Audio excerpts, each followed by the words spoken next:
Hey guys, I think I'm live. If you can see this, comment and share. Ooh, my hair is a little messy here.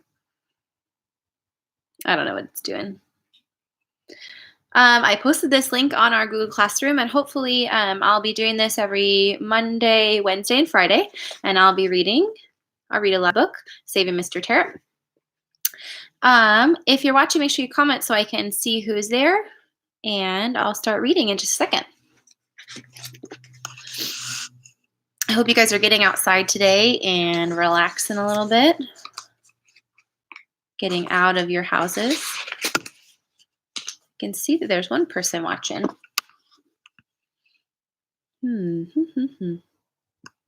Well, this video will post after I'm done. I'll post it as a YouTube video. So here we go. Before we were reading this book, and this is the third one in the series, and we have followed the characters throughout all three books, and there are 7 students who all have this teacher, Mr. Terupt. And Mr. Terupt is just a great teacher, and they all kind of go through different things, and yeah. So right now they're in middle school, and they are no longer in Mr. Terupt's class. This is Jeffrey.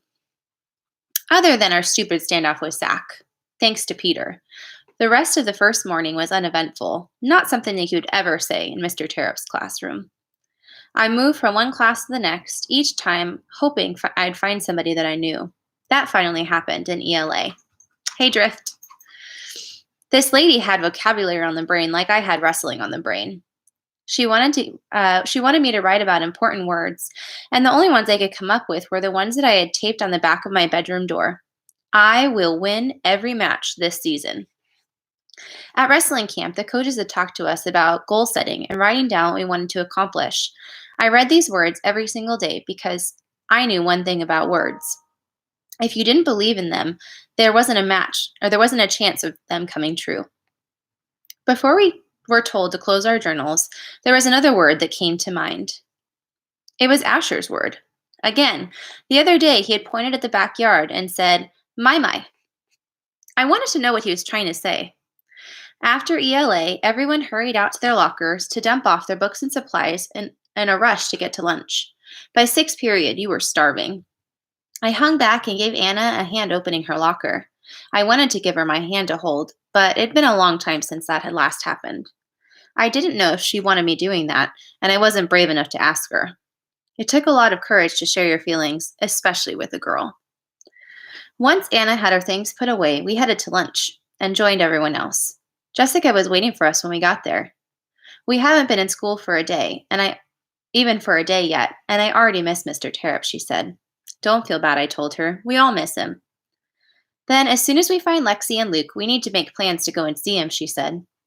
Even though we all liked her idea, finding time to go and see Mr. Terupt wasn't going to be as easy as we'd thought. The same way that I always gave myself an excuse for not taking Anna's hand, we would always have reasons that would keep us from going. Other than Drift, I see someone else is watching too. Make sure you say hi so I can say hi back to you. Danielle. School was school. It wasn't terrible, but it wasn't anything exciting either. The only thing that had happened worth mentioning was that Anna and I joined the junior high yearbook committee. We figured this was a way for Anna to put her camera and newfound photography interest to work, and for me to add to my art skills. But other than that, without Mr. Terupt, there wasn't anything else to report. Most of the stuff we're talking about was happening outside of the classroom rather than in it. My English teacher, Mrs. Reeder, who also served as our yearbook coordinator, was nice enough. I wanted to tell her that I shared lots of important words with God, but school and religion mix like oil and water, so I kept that to myself, like I did all of my personal matters. Lately, I'd been having days where I felt really worn out or not very hungry, and then there were other days that I felt fine. I figured 7th grade was just stressful, so I tried not to show it. I told myself it would pass once I got in the swing of things. But when you're exhausted, your body drags instead of walks. Danielle, are you feeling all right? Mom asked me one afternoon. You look tired. Just a little under the weather, I said, sounding like any good farmer. Go lie down and get some rest, Mom said. I was happy to take her advice, and after I made sure to look brighter around her so she wouldn't keep worrying about me. Whenever one of the girls said something, I blamed the tiredness on my time of the month. I actually wondered if that was part of it. My clothes were getting looser, so maybe I was growing pains too? In school, it was easy to deal with not being hungry. I simply threw my lunch out. No one ever noticed. But at home, Grandma was a different story. You didn't eat much at dinner, she said to me while doing the dishes one night. What's the matter? You don't like my cooking anymore? No, Grandma, I still love your cooking. Just too much on my mind with school, I guess. Is everything all right without Mr. Terupt? She asked. I guess so. I miss him. But things are okay. We keep talking about going to see him, but we just haven't managed yet. You should before time gets away from you. We will, I said. Well, I know what you mean about not being able to eat when your mind won't slow down. How do you think I've stayed so thin all these years? Your grandfather has my mind going crazy. Goodness, he's even gotten me talking to myself these days. It's any wonder I've got any meat on my bones. Grandma and I shared a good laugh. She wasn't exactly a frail old woman. Plump was more like it. I took after her with my body type. I'd been thinking about our similarities these days. The truth was, school did have my mind busy, thanks to my new science teacher, Mr. Brober. He kicked off our year with talking to us about genetics. Offspring inherit genes from their parents. You are all offspring, Mr. Brober said. Some of you might resemble your mother more than your father, while others might resemble the old man more. Some of you might be a nice mix. It all depends on how their information came together to make you. Those of you who look like nothing like your folks should talk to the milkman. The class erupted with laughter after Mr. Brober made that comment. Not me. I sat in my seat motionless, shocked. Mr. Brober was joking about sinful behavior. He was an old man, a teacher who could have retired years ago, but he wasn't ready for that. He told us so. I've got a few good years left in me yet, he said, and I'm in no rush to just sit around and grow older. I'll know when the time comes. Mr. Brober reminded me of Grandma, an old person not ready to slow down, and no one who could even be and one who could be free with his words. Grandma might have been conservative in some regards, but she'd never hesitate to tell you what she thought. Maybe the courage to say what you mean comes with age, and in Mr. Brober's case, so did some absent-mindedness. He stood before us with his fly undone. Has anyone else noticed? For his sake, I hope they hadn't. I said a quick prayer for him. Then there were times when traits seemed to skip generations, Mr. Brober said with his lecture. And other instances when random changes occur in our DNA, leading to brand new traits that no one else in our family has ever exhibited. These random changes help explain how creatures have evolved into new ones over millions of years. Mr. Brober sure knew how to make me pay attention. First, he teased about sinful acts, and then he started talking about evolution. Evolution and the church weren't always the best of friends. Evolution and Grandma didn't exactly see eye to eye either. If you asked her, the mystery of life was a work of the man upstairs. Evolution wasn't a topic that we talked about, so I was secretly sort of excited to learn a little bit about it from Mr. Brober. It was thanks to my new science teacher that I got to wondering, if no one else in my family was feeling sick or run down like me, did that mean that was one of those random changes in my DNA? Or just some virus that I'd gotten over time? One thing that I did know about was that whatever was going on with me, whether it was some sort of random evolution or the work of the man upstairs, it would stay between me and God for now. I needed to be tough. There was no way I was going to go see a doctor. No one in my family ever went to the doctor unless it was serious. And this wasn't serious. The only person I intended to visit was Mr. Terupt. Grandma was right about time getting away from you. It seemed that there was always a reason why the gang couldn't go to see him. Either it was too much homework or detention for Peter or some other after-school commitment that one of us had. But I'd had enough excuses. With or without the gang, I was going. Luke. It was no secret that I liked math and numbers, but I'd never given much thought to the number 0 before. 0 is a wonderful value. It's a natural number, a rational number, neither positive nor negative, a whole number, and a complex number. And it holds significant place in science as well. 0 is also the number of friends that I had in 7th grade. 0 can be a horrible feeling.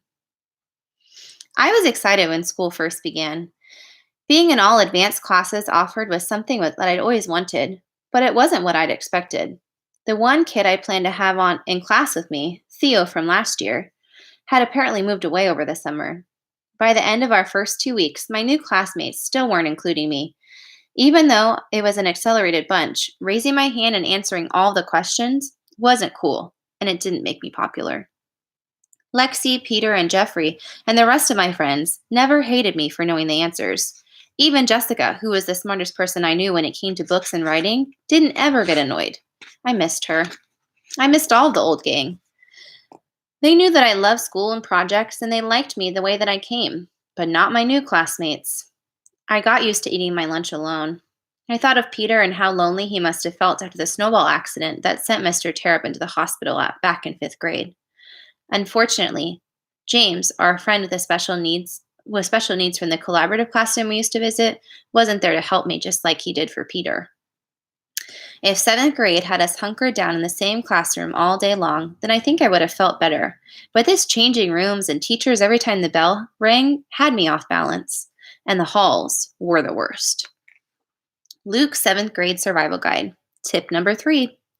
Do not carry your books loosely at your side. Failure to heed this warning will lead to the same results as failure to abide by tip number 2. The same pack of hyenas had knocked the books out of my hands every day so far. It happened all at different times, so I never knew when to expect it, and they never failed to get me. Like clockwork, Zach would reach out and smack whatever I was holding, and his buddies would jeer and jostle me. Each time they sent my books and papers flying all over the place. Then they'd stand there and laugh at me while I scurried around like a little mouse trying to gather my stuff. And of course, they always had something nice to say. Dork, geek, nerd, loser. I had inherited all sorts of names in 7th grade, but friend was not one of them. I could hear them cackling as they walked away, giving each other high fives. You got him good today, Zach. Science proved to be the highlight in my day. It was my last period class, so the thought of it helped me get through everything that came before it. I was naturally interested in the subject, but the fact that it was also taught by my favorite teacher, not including Mr. Terupt, made it all the better. Mr. Brober was much older than Mr. Terupt. He was bald on the top of his head, with the exception of a few white hairs that sprang out on all different directions, and he had whiffs of hair just above his ears, and coming out of his ears too. He was on the smaller side, wiry, but he is big on personality. I liked him from the start. We'll begin our year with a unit on genetics, even though it's not in the textbook, Mr. Brober announced. Why? Because these old books are falling apart, and they're seriously outdated, and the school can't seem to buy us new ones, so the heck with them. I'd much rather talk about something that's wildly exciting and entertaining, and certain to be in your future. There are 3 billion steps that make up our DNA. What's DNA? I raised my hand, but before reminding myself not to. I couldn't help it. Old habits die hard. Luke? I heard a grumbling around me. The instructions that tell our cells what to do and how to make us, I said. That's a very good answer. More grumbling. Would you believe that you and any other person on this planet are said to be 99.9% identical when it comes to those 3 billion steps? I thought of Lexi. She and I were supposed to be 99.9% identical in our DNA? I didn't think so. We had to be the exception. I know Mrs. Reader loves to talk about words, and she'll have you thinking about them all year long, Mr. Brober said. But that isn't something only reserved for the English classroom. Science is full of wonderful vocabulary, too. Genotype, for instance, is a word we use when referring to the actual steps in your DNA. Phenotype, however, is the type of word we talk about when we talk about the traits that you physically express. White skin, brown skin, blue eyes, green eyes, big muscles, no muscles. Mr. Brober pointed to me, trying to be funny. My classmates got a kick out of his joke. Mr. Brober didn't realize I didn't need help when it came to being made fun of. Now, he continued, who can tell me what your phenotype is the result of? Your genotype, someone up front answered. Yes, Mr. Brober said, and? We were quiet. No one knew. I had a good idea, but I didn't voice it. No one wants to offer an answer. That's okay. This is actually the question that we will be exploring all year long. That's what 7th grade is largely about. Hey, Trista. What is your phenotype? The bell rang. Luke's 7th grade survival guide, tip number 4. Don't answer all the questions, even if you know you're right. Failure to heed this warning will leave you lonely, unpopular, and without the company of your friends. Was there anything that could make me feel better? I knew the answer to that question too. Mr. Terupt. I was so happy when I found out we were going to see him. Alexia. Things at school were way better after my nightmare the first day. A week in, I bumped into Rena and Lisa, the high school girls that I had met last year, and they complimented me on the outfit. And then those same older boys from day one came cruising by, but instead of making fun of me, I heard the guy named Zach elbow his buddy and say, "Who's that girl over there? She's hot." He didn't even remember me, like I was looking that good. I was back in the game. Of course, that jerk didn't stand a chance with me, but I decided to let him think differently. It'd be fun to string him along to only crush his heart later. He deserved it. So, things were good. I had my wardrobe working for me, which was key, and classes were fine too, but my favorite part of the day was lunch. That was our chance for the old gang to hang out. We'd laugh and joke at some point. We always got back to talking about Teach. Give me a second. You want to say hi to them? Sure. My husband wants to say hi. He's going out to play with Rocco. You gonna come over here? Hello. Okay, bye. Bye. Rocco's a little noisy, sorry. Give me 1 second.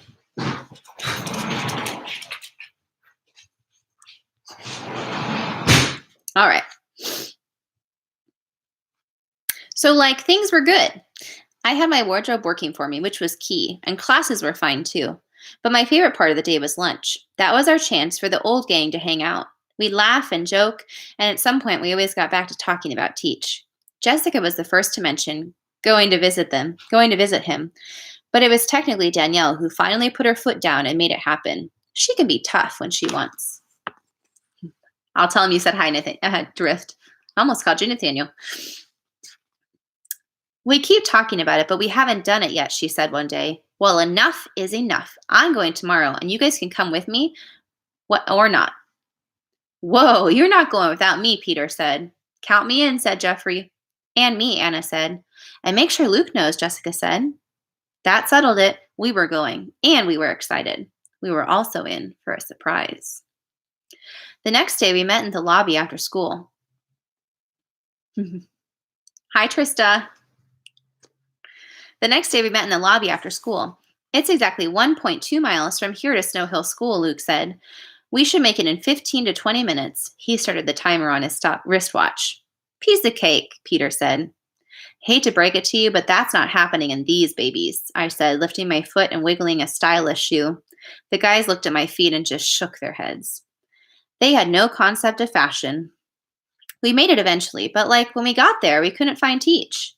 And it was Mr. Loomis, the faithful Snow Hill custodian, who found us poking around in the halls looking for him. He's not here today, Mr. Loomis said. Well, where is he? Peter said. Don't know. Mrs. Terupt was out today too. I'd tell you to check with Mrs. Williams, but she's off at some meeting with the district big shots. Mr. Loomis said. You picked the wrong day to drop by school, kids. No one's around. Great, Peter said. Just great. Sorry, Danielle muttered. It's not your fault, Jessica said. Why would they both be out? Anna asked. Who knows, Peter said, annoyed. Now what? No one had an answer, so I just said the first thing that popped into my head. We can walk to the restaurant. Are you crazy? Do you know how far that is? Yeah, I do, I said. It'll be fun. Come on. What about your shoes? He asked, mocking me. I'm not the one crying, I said. Now come on. Vincent will take care of us when we get there. Who's Vincent? Peter asked. He had more questions than a 2-year-old. He's the owner and cook at the restaurant, the guy who made the awesome food for Teach's wedding. Oh, yeah. What do you mean, take care of us? Jeffrey asked. Give us free food and drinks. Well, why didn't you say so? Peter cried, suddenly excited. Boys love food. Let's go. Even though the walk was more than 2 miles, it didn't stop us. When the gang was together, we were capable of anything. Once we made it to the restaurant, I had everyone hang in the back waiting Back in the waiting area, I found Mom. I was surprised to see her taking a break. She was everyone's favorite new waitress, which meant that she was always on the go, so finding her sitting down was unusual. She said it was because she had a headache, but even so, she didn't stay there for long because Vincent got after her. No sitting down on the job, he teased. You're right, Mom said, getting back to her feet. Just a little tired today for some reason. And I don't mean tired of you, because that's an everyday thing. Headache or not, Mom still outwitted Vincent. It was kind of like me and Peter. So, what do I owe this lovely surprise? Mom asked. We tried to go visit Mr. and Mrs. Teach, I said, but they weren't in school today. Neither of them? Nope. So, like, we ended up here instead, I said. Well, it's great to have you, Mom said. Take your friends over to the big table, and I'll get Vincent to put some snacks together for you. Okay. As I had promised, Vincent took care of us. He put 3 pitchers of lemonade and 2 large platters of nachos and fries on our table. Awesome, the boys cheered. Thanks, the girl said. Vincent winked at me. We dug in. Peter sucked down so much lemonade that he had to run to the bathroom before finishing his food. While he was away from the table, I decided it was time to get even at him for making fun of my shoes and my pimple. I took the salt shaker and loosened the top. Then I carefully placed it back on the table. Everyone looked at me, but no one said a word. After Peter returned, we carried on like normal, even though we were all dying for him to get a taste of his own medicine. When he took a heap of fries, I slid the shaker towards him. They're better with salt, I said. Peter never gave it a second thought. He grabbed the salt and tipped it over his plate and gave it one hard shake. That was all it took. The top went flying, and he was instantly left with a pile of white crystals smothering his fries. We lost it. Jeffrey tried to hold it in, but he couldn't. He spit his mouthful of water all over Peter. The rest of us had tears coming down our faces after that.